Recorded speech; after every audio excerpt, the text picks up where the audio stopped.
Hey there, it's Brett. I got a customer in Texas who's interested in buying the Z32.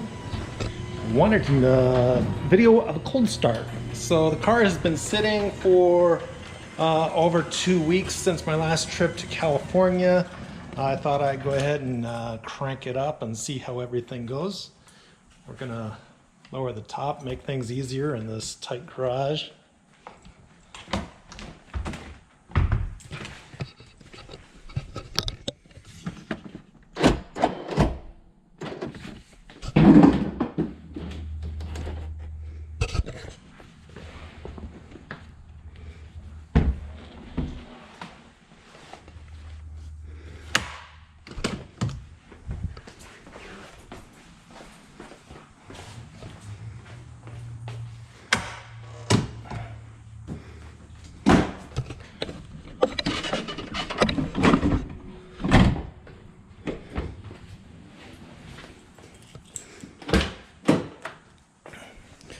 One thing about the car is it's started its life as an automatic transmission with a naturally aspirated. It does not have a clutch safety switch.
Thing pulled out of the garage and we'll take it for a little drive.